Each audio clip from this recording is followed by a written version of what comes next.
Welcome to Decoding Superhuman. This show is a deep dive into obsessions with performance and how to improve the human experience. Twice a week, I explore the latest science, technology, and tactics with experts in various fields of human optimization. I'm your host, Boomer Anderson. Enjoy the journey.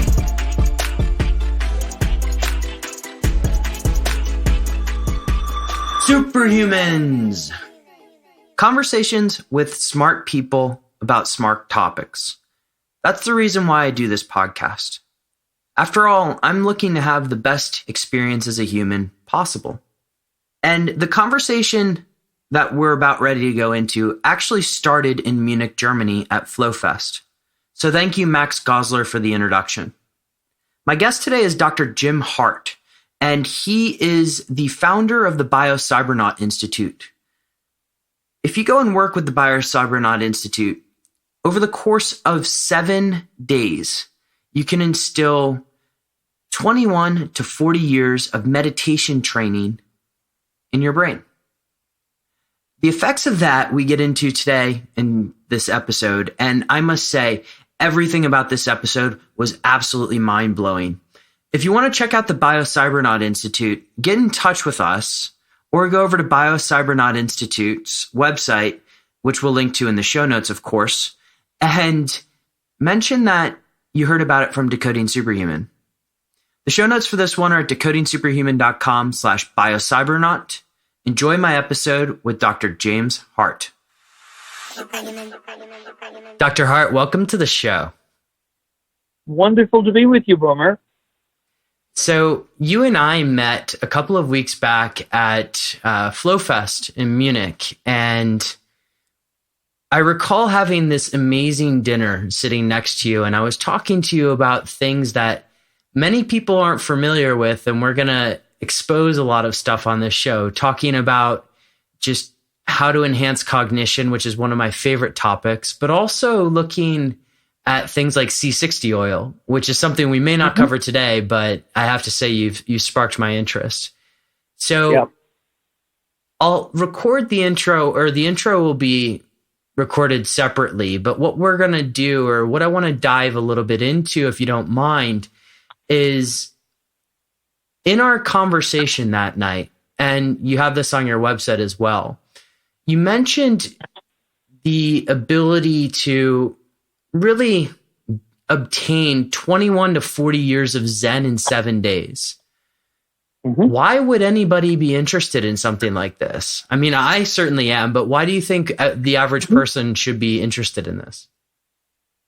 Well, it's interesting cultural phenomenon that the Zen sort of philosophy has swept America with greater reach and depth than, for example, yoga. And one of the differences is in Zen and yoga philosophy. The superconscious state in Zen is called Satori, and the superconscious state in yoga is called Samadhi. They are both characterized by very high alpha all over the head. But there are significant differences because a yogi absorbed in Samadhi is basically disconnected from what we would call phenomenal reality. You can bang cymbals in their ears. You can touch them with a red-hot branding iron.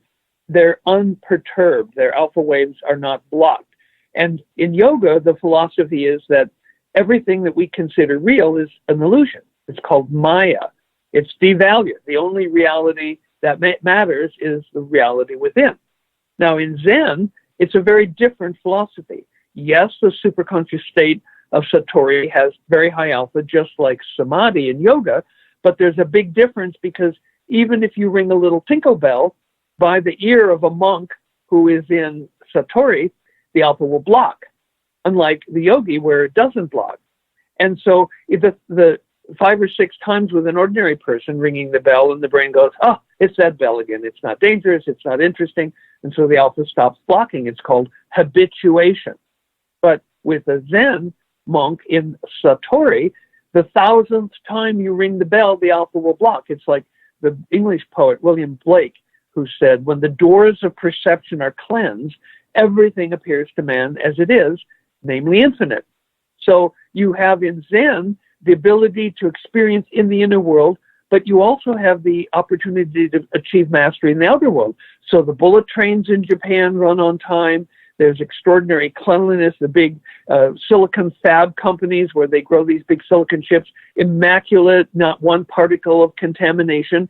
So they have perfection of the inner world and perfection of the outer world. And I think that's why, to Westerners, Zen has become more popular than yoga. It's certainly, the Zen ideal is peace, tranquility, as well as enhanced awareness. This is brilliant. And so there's a lot of stuff that you touched on there about alpha, about Zen, about yoga that we want to get into a little bit deeper. But first, before we get into that, do you mind just talking a little bit about your background story? Because I'm curious, what made you pursue this real path of enhancing cognition? A profound altered state of consciousness that happened in Joe Kamiya's lab. Briefly, okay, you're gonna have to go deeper on that. What does that mean? Yeah. Well, I was a senior in physics at Carnegie Institute of Technology fall semester. I came out of the student union after lunch to find a big hand-painted sign with every letter a slightly different color, and it said, Dr. Joe Kamiya will talk on brainwaves and consciousness, and it gave a time that was just 10 minutes away. The building was right over here, and I didn't have a class, so I went. And it was fascinating. I had been, through some friends, exposed to some philosophy like Father Pierre Teilhard de Chardin, The Phenomenon of Man, and all of this was cool and groovy, but what was to be measured? It was all just, mental masturbation to my physics major mind. And so suddenly, here was a technology that could measure electrical activity in the brain, and it seemed to be connected with useful, important, and fascinating topics in consciousness. So I dedicated every spare minute of my senior year to going to the library and reading everything I could about the long history of brainwaves, which went back to the first report was made in 1918 by Herr Dr. Hans Berger, an Austrian psychiatrist. And there's a really interesting story related to that, which we'll tell another time. So it's now the spring. I graduate. I get on my Triumph motorcycle, and I ride up into Canada, across North America, and down the West Coast to San Francisco, where Joe Kamiya had his lab. And I volunteer as a research subject. Pretty primitive conditions. One electrode in the middle of the back of the head, one 3-digit score, and a torn speaker sitting on an orange crate in the corner of a closet, which was the feedback chamber. They did have a huge PDP-15 mini computer, a couple $100,000 Digital Equipment Corp mini computer that ran everything, but the actual hardware for the interface was pretty primitive. And so I had 3 sessions, about an hour each, and it was the most fascinating thing I had ever had in my life. For example, the alpha would surge, and my rational mind, which was, I just got a bachelor's in physics, my rational mind would jump on and go, what was that? How did I do that? How can I keep it going? And the alpha would retreat, like, a scared child. Mm-hmm. And so then I'd relax, and there'd be another alpha surge, and my mind would jump on it. What was that? How can I do that? How can I keep it going? And it would retreat. So what I learned to do was to put a collar and a leash on my cognitive mind, my rational mind, so when the tone would occur, I could hold it back a second or so before it destroyed everything by jumping in to analyze it. And so over time, I was able to learn how to restrain this compulsive cognition for half a second, 2 seconds. And when I got up to about 5 seconds, I started to float up out of the chair. It was really groovy. I was a Protestant fundamentalist physics major, and I'd never even been drunk, so I didn't know anything about altered states. So I want more. I go back on the 4th day wanting more, and they aren't doing any studies, and I'm all disappointed. But Joe Kamiya's girlfriend, Joanne Gardner, worked in the lab. She and I had become friends, and I went to her office, and I said very sweetly, Joanne, would you hook me up with a few electrodes, turn this equipment on so I could play? And she goes, sure. Takes me downstairs, puts the electrodes on, puts me in the chamber, starts the feedback equipment. She doesn't run the polygraph because, not going to waste paper and ink on somebody playing. Mm-hmm. And then she leaves. She goes upstairs, gets involved in her work. Later, lunch comes. She goes to lunch with 9 other members of the lab. And in course 11 of a 12-course Chinese lunch, she goes, oh my God. And she remembered that there was somebody in the chamber. And so all 10 of them pile into this VW camper van, go hurtling back across town, rush up to the building, run in, rip open the door, and interrupt the later stages of a most incredible adventure. I was out of body. I was flying around the universe. I was meeting just corporate entities. I was having ego disintegration. And I was so high that for the next 3 days when I walked, it was like my feet were, 2.5 feet off the ground. Mm-hmm. And so I figured, well, this is pretty cool. And all I want to do is like make this available to other people. Mm-hmm. And so I figured, well, if I get back on my motorcycle, summer's over, ride back across the country, go back to now Carnegie Mellon. I have friends there. And I registered for a PhD in psychology and got like a full scholarship and, a stipend and stuff.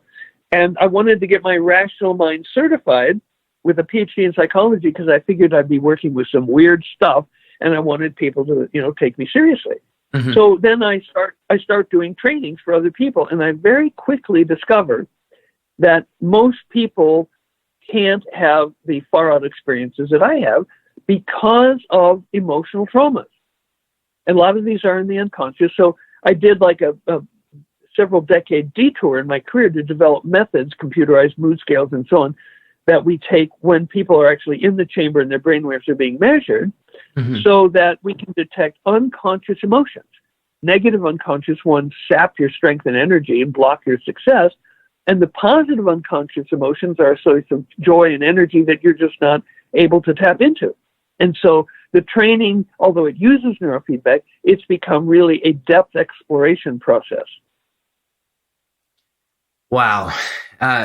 So first off, can we go back to that moment in the lab where you were left alone during lunch break? How long were you in the machine for, or on the machine for? Maybe 4 hours uninterrupted. And before that, how long had you been on the machine for? Oh, the first 3 sessions were maybe 50 minutes each. 50 minutes per member. Wow, this is excellent. So there's a few terms that I just want to define for people who may be encountering this for the first time. You've mentioned so far alpha waves. Do you mind just doing mm-hmm. like a brief overview of brain waves? Sure. What are the benefits of really a sustained alpha state? Well, the first more general question, if you take a triangular prism and you pass a shaft of sunlight through it, it breaks it down into a spectrum from red, orange, yellow, green, teal, blue, indigo, violet. Mm. Similarly, what we do is we take channels of brainwaves and pass them through the electronic equivalent of a prism, and we break the EEG down. The EEG stands for electroencephalogram, the electrical waves from the brain. And the spectrum goes like delta waves, which are the slowest. It's like red. And then a little faster, theta. Then you have Schumann. Then you have alpha. Then you have beta. And the fastest brainwaves are gamma. And so alpha waves are 8 to 13 cycles per second in mm-hmm. adults. And they are associated with many, many useful and enjoyable states. For example, closing your eyes will raise your alpha. Relaxing will raise it more. If you have positive thoughts and feelings, the alpha goes up more. If you open your heart to love and authenticity, the alpha goes up more. Orgasm profoundly increases alpha. You can, yeah, absolutely. And I've actually had people sitting perfectly motionless in a quiet, dark room, going into such brainwave bliss states that their body went into orgasm. Wow. And so remember, brainwaves rule. Mm-hmm. Brainwaves rule. And so any experience that you have as a living human being, you can have that only when you have the appropriate pattern of brainwaves. Okay. And so it's been known since, late 1800s that anxiety was a significant impediment to any kind of performance, learning or athletic performance. In fact, we have a young skier who 20 years old, and he and his coach are starting the alpha training at my Victoria, British Columbia training center tomorrow.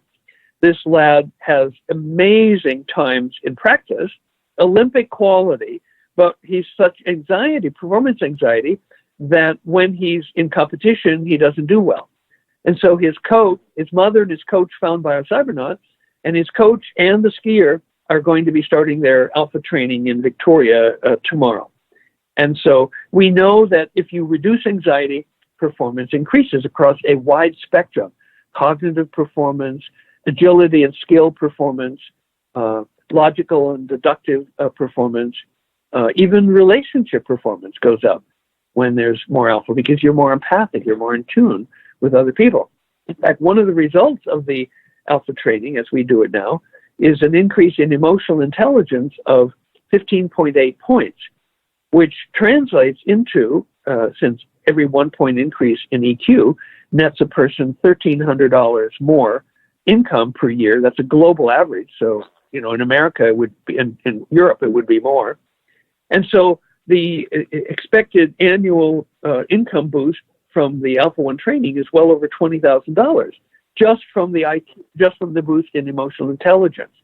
But it also impacts, many people say that IQ only accounts for 10, maybe 20% of your success in life. You can be real smart, but if you can't get along with people, you're not going to, get funding. You're not going to have collaborators. You're not going to have people wanting to work for you. Whereas EQ accounts for almost 60% of your success in life. And all of these, we have IQ go up with the Alpha 1 training, 11.7 points. EQ goes up 15.8 points. And when we tested a group of Stanford Research Institute scientists, their creativity went up 50% on average with just the first week of alpha training. Wow. Some of them solved problems. Some of the Stanford SRI scientists solved problems in the chamber that had stumped them for over 2 years. They go into a high alpha state, and there's the answer. Mm-hmm. So the traditional person who's experiencing a lot of anxiety, or just, let's say, has a lot of fear around public speaking, whatever that may be, what brainwave state are they in that moment? Or does it depend on the person? So they're in beta in general? Yeah. And then, which is anxiety and stress. Mm-hmm. And then when we drop them into alpha, they unlock these states of, call it creativity, just heightened awareness, empathy, etc. Flow. Mm-hmm. Yeah, that's it. That's the great one word that you and I both know to synonymize it. Okay. Excellent. So Biocybernaut, you take these people through a 7-day experience, as I understand it. And you've had the likes of Tony Robbins, at least Tony Robbins is on the website. You've had other people, you mentioned a pretty famous skier before, go through the experience. Do you mind just taking us through sort of what the 7 days looks like and how you're able to institute this 21 to 40 years of Zen within 7 days? Because for a lot of people listening, they may be a little bit skeptical. Okay, well, let's go directly to the science. First of all, I love skeptics because they're paying attention to the data. We have all the data. So there were two famous Japanese scientists, Dr. Kasumatsu and Dr. Hirai, who wanted to study the brainwaves of Zen meditation in Japan. So they went to Zen masters who had temples in both of the two main Zen traditions, Soto and Rinzai. Like Christianity has Protestant and Catholic, in Zen they have Soto and Rinzai. And so they asked permission to measure the brainwaves of the monk during sitting zazen. Permission granted. Further, they asked the Zen masters to rate their students for level of spiritual development. And they did. Beginner, intermediate, and advanced. Now, what was interesting was nobody was rated advanced who had less than 21 years of practice, daily practice, very strict practice of Zazen, and some had 40 years of practice. So we know advanced Zen, the brainwaves of advanced Zen, we know what they are. They're they don't show up until at least 21 years of Zen practice. Okay, so now what we do is we look at the results of people doing the Alpha 1 brainwave training. And they go through the stages of beginning Zen, where alpha increases at the back of the head, intermediate Zen, where the alpha spreads forward on the head, And advanced Zen, where it does those two things, plus the frequency of the alpha slows a little, and you get beta waves emerging at the frontal locations of the brain. This was seen only in 21 to 40-year veterans of Zen, this slowing of the frequency and the increase of theta waves at the frontal locations. And so the alpha training, when I analyzed the results, and this was a paper actually published in 1993, the brainwave changes include, they start out, alpha increases the back of the head, they spread forward in the head, they slow in frequency, and theta waves emerge from the two frontal sides. And so this is exact, not an analog, not close, this is exactly the brainwave pattern that's produced in advanced Zen, 21 to 40 years. But we can do that in a week. Technology speeds things up. Okay, can we go a little bit into some of that technology? Because I'm familiar a little bit with neurofeedback training, but I'm imagining what you've created here is much more advanced than sort of a standard neurofeedback training. Well, yeah, and everything has been optimized based on brain science. The length of the epochs during which people are listening to the audio feedback, the length of the displays where the audio shuts off for 8 seconds, scores, dimly illuminated scores light up to quantify the energy they put out at different regions of the brain, as well as how well the left and the right brain are working together. And the pitch of the tones is scientifically chosen based on research that shows that certain pitches are least disruptive of alpha. So everything's been optimized. A lot of it's not obvious to people, but everything's been optimized, including the time course of the delivery of the training. Now, embedded, it's not just neurofeedback. It's a Biocybernaut training program. It uses neurofeedback, but a big part of it is these computerized mood scales. At the beginning, at the end, and sometimes in some of the trainings in the middle of the day, people interact with the mood scale program, and it flashes on the screen emotional words: friendly, clear thinking, sleepy, unhappy, dizzy, one at a time. And the person pushes a button to indicate how much they're feeling that. The one in the morning is how much are you feeling this right now. Then the one that's done after the alpha enhancement session is how did you feel in your moments of highest alpha when the tones were the loudest and you were getting the highest scores. And so in addition to scoring the people based on their responses on 21 different moods, the computer also performs very subtle analysis that allows us to know what the unconscious emotions are. Let's say the word was angry and the person pushes 0.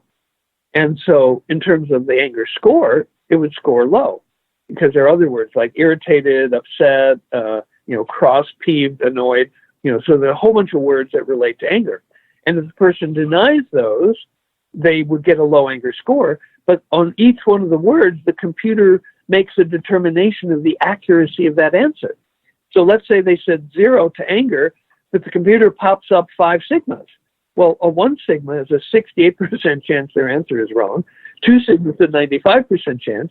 3 sigmas a 99.7% chance. So if they get a 5 sigma on anger, well, guess what? This is an angry person, and they're blocking it or they're in denial about it. And so when it comes time to interview the people based on their mood scale, the trainer will say, okay, you got 5 sigmas on angry. What are you angry about? Well, I'm not angry. Well, yeah, that's what you said, but really, what are you angry about? And then maybe a tear comes out of one eye or lip trembles a little, and then they tell this story where they were, abused or put upon or robbed or cheated or stolen from and lied to. And then there turn out in that story, there's some perpetrators. And so then these perpetrators go on the forgiveness list. So later in the day when they're in the chamber, we have a 14-step forgiveness method. It turns out forgiveness is only effective when it's done under conditions of rising alpha. So we set up the protocol in such a way that you don't start until you connect to the pain, your alpha drops, your scores go white. Then when you start forgiving, if it's working, your alpha is going to be rising, and the scores will show up in colors. Blue if you went higher, green if you set a new high for the day. And as long as you're getting colors in the scores every 2 minutes, you keep forgiving. If they drop and your scores turn white, then you go to your judges, three, flawless beings that you bring in for the purpose, and you say, have I done all the forgiveness I can do for now? And if the judges say no, then you go back, feel the pain again, and start through doing more forgiveness. Judges say yes, and you celebrate. You integrate. You maybe do some inner child work, or you say, I love you, Boomer. I love you, Boomer. I mean, we call it the love algorithm. Express appreciation for yourself. And so there's many things that happen. When people come out of the chamber at the end of the day, they go to a room where we have canopied beds where they sit or lie while one at a time they're interviewed. There's a depth interview conducted by the trainer. And so people get to report on what happened to them, and the trainer will ask them questions which will further deepen their recall and transfer these amazing experiences from short-term memory to long-term memory because they're asked about it, talk about it, plus the other people in the training. And we can have up to 5 in the classic training, up to 3 in the premium double. And they get to hear what the other people are working on. And maybe you have somebody who had been abused as a child and they, are unwilling to forgive the abuser. Whereas the person next to them had far worse things happen, and they're forgiving and obviously becoming lighter and more joyful, and they're becoming radiant. And the person who's holding on to the grudge and the grievance saying, I don't want to forgive, looks over and sees this other person blossoming and say, well, I want some of that.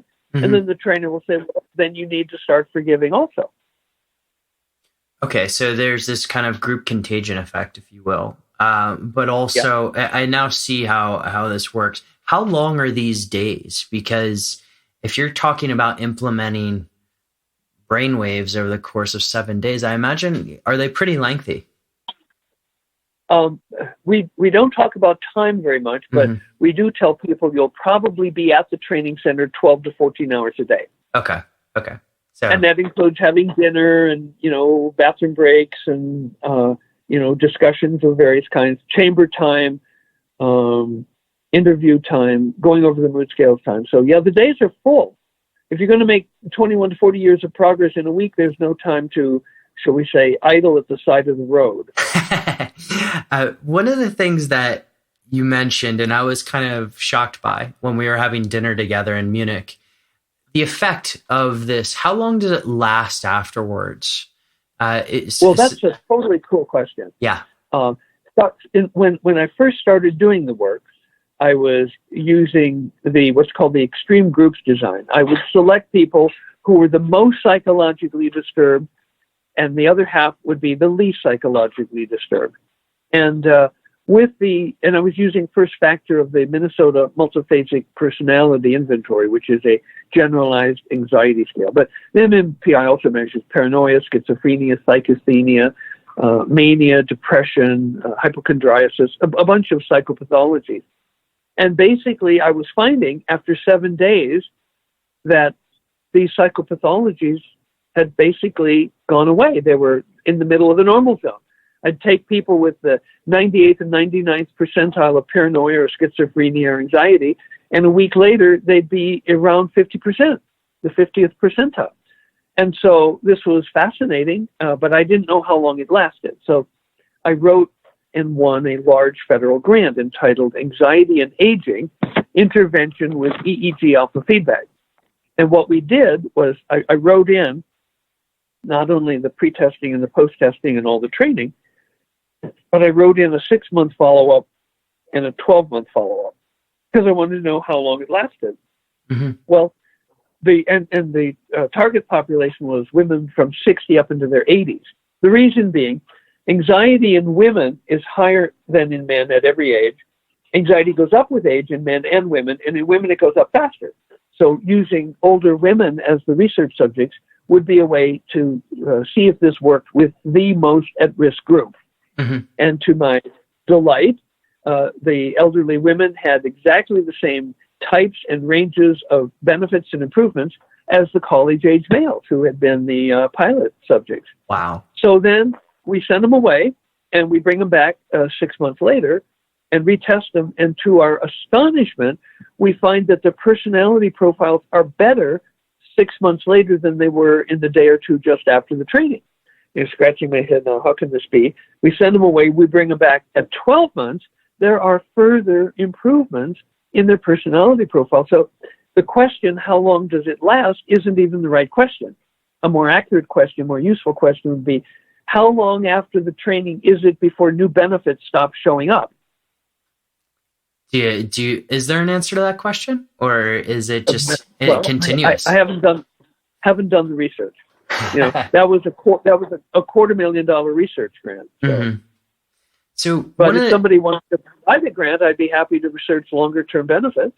I think Tony Robbins may have to take you up on that one. He's got the money to do it, but someday, Dr. Hardt. But one of the things you mentioned about the brain, and I believe in sort of the frontal section of the brain, you mentioned theta waves. Mm-hmm. Can we talk about the significance of theta waves here for just a second?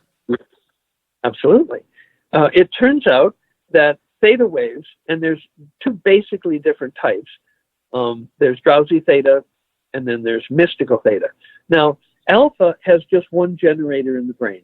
It's a pacemaker cell located deep in the brain in the thalamus. And these alpha pacemaker cells run 24/7. You're awake, you're asleep, they're running, and they're always urging the cortex to be in alpha. Of course, if you're sleeping, it doesn't respond. Or if you're anxious or worrying or stressing out, then it doesn't respond to this subtle voice from within. And so theta, however, can be generated from multiple sources. A growing brain tumor will produce theta. If you had a head injury, the scar tissue will generate theta waves. Theta is seen in the aura that precedes an epileptic seizure. Theta is seen in stage 1 and stage 2 of sleep.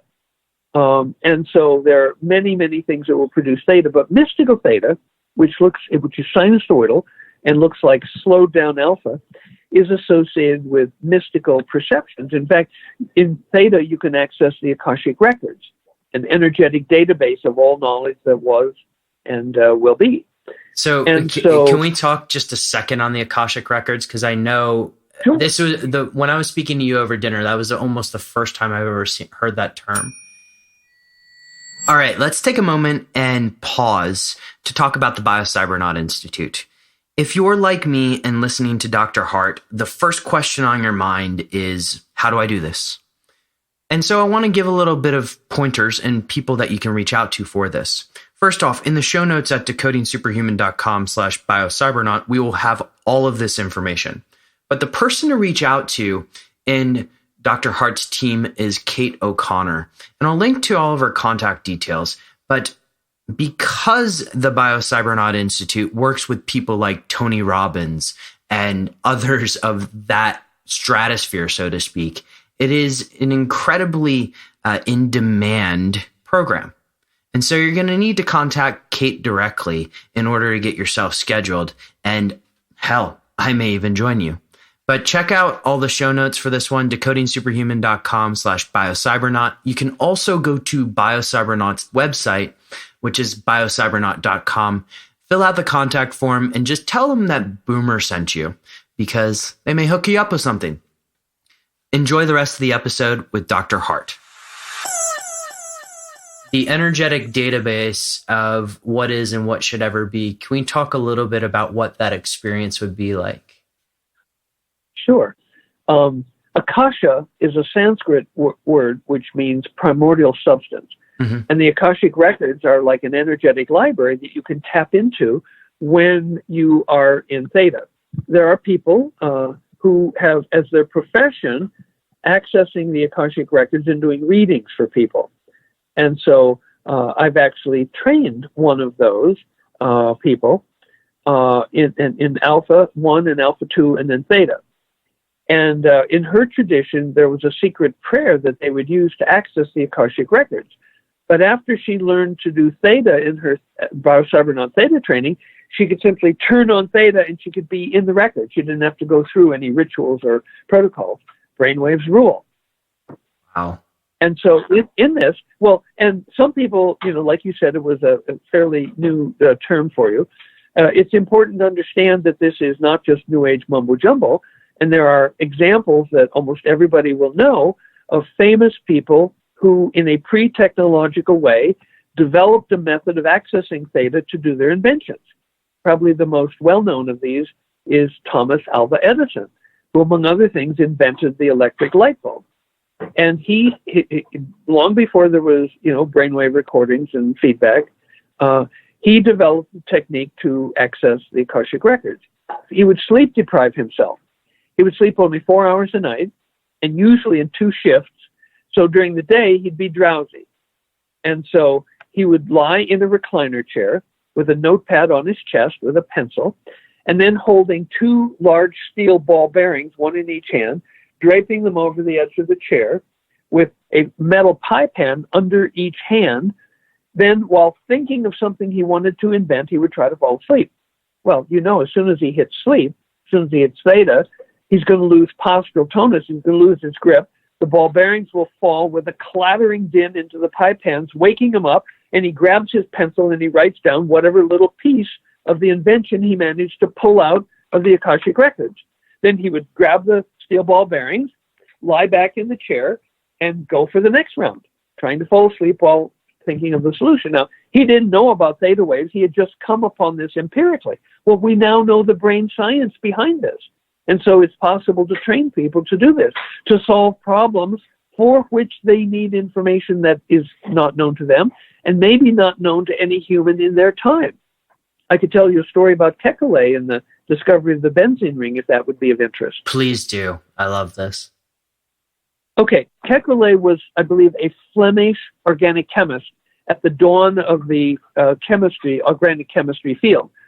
And the solvent benzene had become very important and in high demand as an industrial solvent, but it was in limited natural supply. So the new science of organic chemistry took on, like the moon quest, of trying to synthesize benzene. And Kekulé became obsessed with this problem. He would work late at the lab every night, then take the last trolley home, have a big dinner, and then drowse in front of the fireplace while dreaming of, how to solve this problem. Well, he began to see, and it delighted and startled him, he began to see furry balls moving around in the fireplace. Now, a tennis ball is a furry ball, but every piece of fur is exactly the same length. Kekulé called these furry balls, but they had sort of fuzzy, indistinct edges. They were clearly spherical, but you couldn't see exactly where the edge was. It was like indistinct. And over time, he was fascinated by this. He began to look forward to it at the end of the day. And the balls would move around. Sometimes they would bump into each other. And sometimes when they would bump, they would stick. So over time, they developed chains. And one night, he's lying there in his theta stupor, tired, full belly, and, obsessed with this problem. And the chains of furry balls began to crack the whip. And one chain cracked the whip so hard that the end spun around and stuck and formed a ring. And he immediately knew that was the structure of benzene. He counted the furry balls, 1, 2, 3, 4, 5, 6. Well, the chemical formula for benzene is C6H12. So it's a ring structure of 6 carbon atoms, and off of each one, there's 2 hydrogens. And so by knowing that it was a ring structure, he rushed back to the lab the next day, and he did the test, confirmed it, and he was able to synthesize benzene. Now, what he was seeing, I would submit that he was seeing the same thing that modern scientists would see using an electron microscope to look at atoms. Mm-hmm. Fuzzy, circular, spherical, with indistinct edges. The cloud of electrons around a nucleus doesn't have you might find one 5 feet away, an electron, on its way back or whatever. And so it's a cloud of electrons around the atom. And so it's a clear example, it's famous in the annals of creativity, how Kekulé literally dreamed up the atomic microscope version of atoms before that technology had been invented to solve his problem of the synthesis of benzene. Wow. If you don't, very cool. Yeah, it's extremely cool. And I'm almost at a loss for words here, but one of the things that comes to mind is the awakening of the Kundalini. And forgive if I'm going down a wormhole that I don't need to go down. Let me know. No, it's fine. Let's go. Let's go to the awakening of the Kundalini, because there are, if you spend enough time in Dr. Google, there are people that have done this very poorly and have had some pretty bad results. Do you mind talking us through just sort of how does this process occur with the 7 days of training, and what exactly is it, and why can you control it through this process?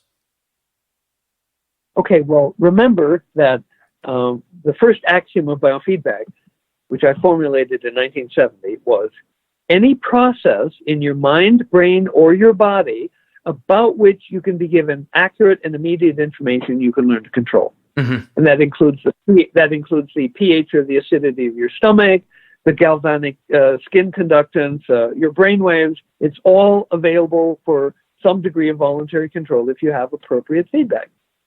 So turns out that I made the first recording and the first publication, first scientific publication of the brainwaves of Kundalini.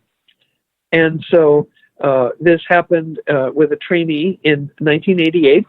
And, rather than going into the details of the story, how that came up, which, we could do if you want, but we can talk about the brainwaves, which are delta waves. Mm-hmm. And we do offer, so it's a very powerful evolutionary energy. The way Ram Dass describes it, and he's probably the best at translating the details of Indian psychology and spirituality into Western scientific and psychological language, he said, you imagine there's a lingam, which is a phallus-like object at the base of the spine between the genitals and the anus, and wrapped 3.5 times around it is a snake, the Kundalini energy. And when the Kundalini rises, the snake lifts its head and begins ascending up the Ida and the Pingala, the subtle nerve channels in the spine. When it passes each one of the chakras, they burst into superconscious awareness. And so when it reaches the crown chakra, it creates the superconscious state, which they call in yoga the 1,000-petaled lotus. Mm-hmm. And typically, if you see a Buddha, you'll see he's wearing like a crown of flower petals. That's to symbolize that he is in a Kundalini awakening, a superconscious state. Now, it's extremely powerful.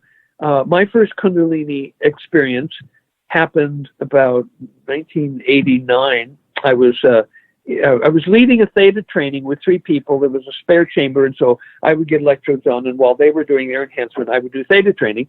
And I had this Kundalini awakening. It was this massive, like a freight train of energy rushing up my spine. And everything that was me, my identity, my goals, my thoughts, it was all pushed to like the very, very far outer edge, like a fire hose with this immense current of energy rushing up through. And so I was forever altered by that in ways that we could talk about. Now, mm-hmm. I have met over 150 Kundalini yoga teachers, and not one of these 150 ever had a Kundalini awakening. I was going to say it's rare. It's quite rare. It's quite rare, except it's not that rare because I've had a number of people doing their Alpha 1 training have Kundalini awakenings. One of them was Dr. Sherry Clark, who I met through Marshall Thurber's Positive Deviant Network. And she came for training, and on her 3rd or 4th day, she had a Kundalini awakening, and her body is like shaking like this in the chamber. And, we're calling in saying, hey, there's a lot of artifacts. And she's going, I'm doing the best I can, to just be there. Now, what was cool was afterwards, she came out with drawings, and she said she had been shown that she was one of my lab assistants in Atlantis, where I was a brain scientist inventing this technology. And so she had detailed drawings of the laboratory. And although I personally have no knowledge of any past lives, I've had 5 or 6 trainees tell me that they were with me in Atlantis. I've had psychics tell me I was a brain scientist in Atlantis. And yeah, well, that's cool. But the point is that this Kundalini is awakenable in people who are close to the threshold by the Alpha 1 training. Now, we also have theta training. I had my first awakening doing theta feedback, but we also have delta trainings. Now, you might remember the scene in Star Wars where Luke and Obi-Wan and the 2 droids are on Luke's speeder, and they're trying to get into Dantooine to book passage off planet.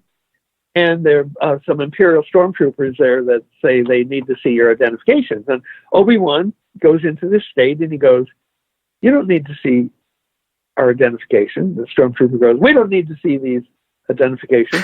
These aren't the droids we're looking for. These aren't the droids. This is something that you can do in Delta.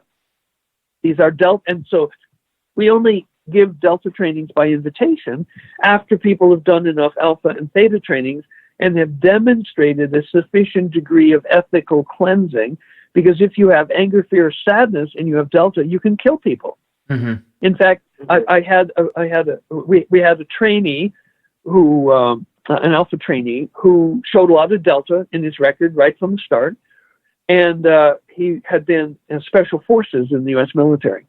And by day 5, he was willing to share his story, and he said when he went into the military, he was tested in all different kinds of ways: skill, strength, agility, endurance, marksmanship, intelligence, and brainwaves.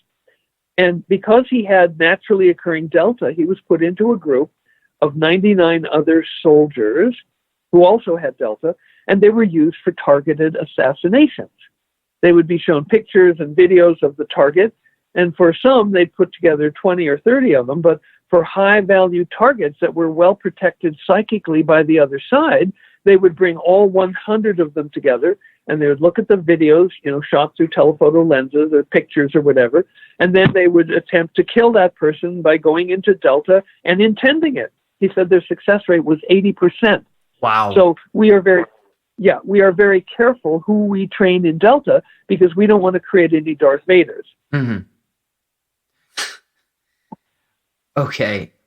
Now, one of the discussion that we had in Munich, we got into a little bit about some foods that we may want to avoid or actions we may want to avoid when it comes to if we were just living everyday life and wanted to enhance our own alpha state. There are certain foods that we may want to avoid. Do you mind going into those a little bit? Sure. Onions and garlic. We recommend that people eliminate onions and garlic from their diet at least a week before they come for their training. Now, you may know in Vedic medicine and in many of the Eastern traditions, onions and garlic are formally excluded. I believe the Brahmin caste in India are formally forbidden from having garlic. There's an Arab proverb that said after the devil had done his dirty work in the Garden of Eden, when he walked out, where his first foot fell, that's where garlic grew, and where his second foot fell, that's where onions grew. So there's a deep understanding in parts of culture that these are inimical to, the heights of performance. I know of a study done with Air Force test pilots where they would be doing brainwave measurements on them in the morning. Then they would go out to lunch and have garlic pizza and come back, and their alpha would just be profoundly diminished. And so I have a number of examples from, trainees who inadvertently were using snack food that had garlic and became progressively verbally abusive and angry. And so there may be health benefits of onions and garlic. I know of a couple of studies that attempted to confirm these health benefits of garlic and didn't find any. Mm-hmm. But health benefits aside, it's the psychological effect. Onions and garlic are said to promote a Rajasic temperament. In the Indian psychology, there's tamas, which is the principle of ignorance and inertia, rajas, which is the principle of ego, activity, and willfulness, and sattva, which is the principle of enlightenment. And people differ in how much of these components they are expressing at any time. And onions and garlic increase rajas.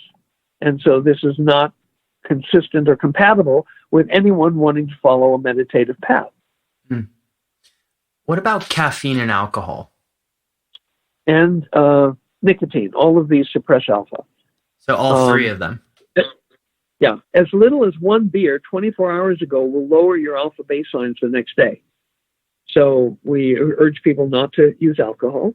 It is a poison. It's a central nervous system depressant. And so, you're better off for your alpha not having any. Caffeine has about a 15-hour effect in suppressing alpha. It constricts the blood vessels, lowers alpha. And same with nicotine. Now, nicotine, which is typically taken through the lungs, works faster than caffeine, which has to go through the stomach. And so a one puff on a cigarette and the alpha is just destroyed.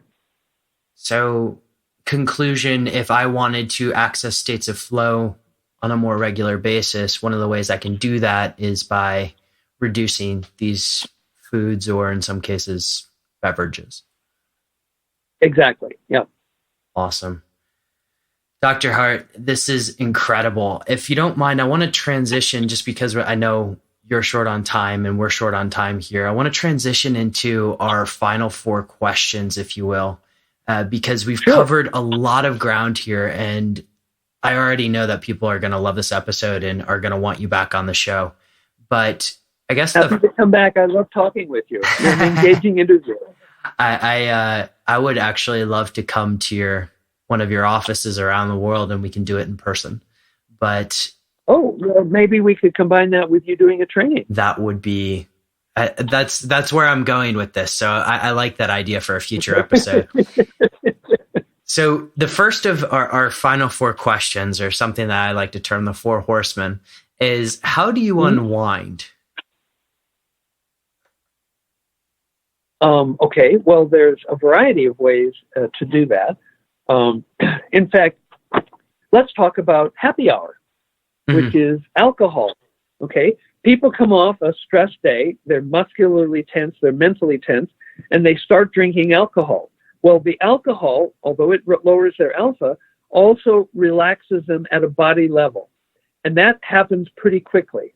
And so happy hour is actually only 45 minutes long. The first 45 minutes of drinking alcohol, you get body relaxation, which actually helps people to unwind. But then after 45 minutes, the alpha suppressing effects of the alcohol kick in, and, people get drunk, then they have hangovers. The next day their alpha is low, they feel bad. So there are better ways. We are, of course, meditation, breathing exercises, all of these are wonderful ways to clear the mind. We have a new product soon to be released for under 500 euros, which will be a device that it's the second most powerful way I've ever found to raise alpha. The first, of course, being the Biocybernaut alpha feedback training. But this device, which is not a brainwave-based device, it's portable, it's a personal unit, and you'll be able to use it and very quickly access the body relaxation, the better oxygenation of the blood, the increased alpha. And so, there are technological fixes, but absent that, just taking yourself to a quiet place, sitting down, closing your eyes, and slowing your breathing. These will be very effective ways to unwind. Anyone can do it, doesn't take any technology. So I'm hesitant to ask this next question because you're the master of creating alpha states, but what do you do? Or do you have you already kind of achieved this state of enhanced focus always? What do you do to enhance your focus if you need to? Well, I have, shall we say, easy access to the chamber. For 3 days before I left for the month-long trip to Europe, I was in the chamber here in Sedona. I was also in the chamber in Germany doing feedback. And so retention is a function of overlearning. Mm-hmm. And one of the reasons that we have 7 consecutive long days is that so people can overlearn the response of letting go into alpha. And that way they retain it. As you know, in the federal grant, people were still coming up with new benefits 6 months and 12 months after their training. Mm-hmm. And so this wouldn't happen if you went to ABC Neurofeedback and you had a 1 hour, 90-minute session, 3 times a month. It wouldn't happen. Mm-hmm. So we're talking about a state change. We're talking about a fundamental shift in how you perceive reality more accurately, less reactively. Which sounds incredible. I can't wait to experience this. But what book? Yeah, exactly. What book has significantly impacted your life and how you show up to perform in it? Well, I've actually written a book called The Art of Smart Thinking, which summarizes some interesting stories, talks about the technology, talks about forgiveness. One very influential book in my early career was called Altered States of Consciousness. And in it, there was a paper by Joe Camilla. I think it was published by Charles Hardt, edited by Charles Hardt about 1970. And Joe Camilla had a sort of a rambling paper in there, a recording, a transcription of a talk that he'd given. And there were also two key papers on the brainwaves of Satori and of Samadhi, which helped me understand the differences in Zen and yoga philosophy as they related to what was going on in the brainwaves of those ecstatic states. Fantastic. Dr. Hardt, where now, I would highly, go ahead. I also highly recommend books by Dr. David Hawkins. For example, in his book, Letting Go, The Pathway of Surrender, he was a psychiatrist. He had the largest psychiatry practice in the U.S. for a while in New York City. And then he moved in the direction of becoming more spiritual, gave up that practice. And so with the perspective of the largest psychiatry practice guy in America, he said the goals of letting go and psychiatry are different. In psychiatry, he said, the goal is to help people massage their egos so they fit in better with other egos. The goal of letting go is complete liberation of the soul, which only happens when you can suspend the function of the ego. As long as you have a body, you will have an ego, but it can be big and obtrusive and get on people, or it can be subtle and evanescent and rarely in evidence. And the pathway of surrender, letting go the pathway of surrender, is very aligned with the way we do the forgiveness training at Biocybernaut. In fact, I actually have a paper, published paper in a British journal, that compares the Dr. David Hawkins' work with lesson 134 in the Course of Miracles, which is Let Me Understand Forgiveness as It Is, and the Biocybernaut training. So there's a British online journal, EC Psychiatry and Psychology, wherein I think 2017 this paper was published. And I'm going to try and link to all of this in the show notes. But Dr. Hardt, where can people find out more about you? Well, we have www.biocybernaut.com, which is the website, and we're just about to release a brand new version of the website.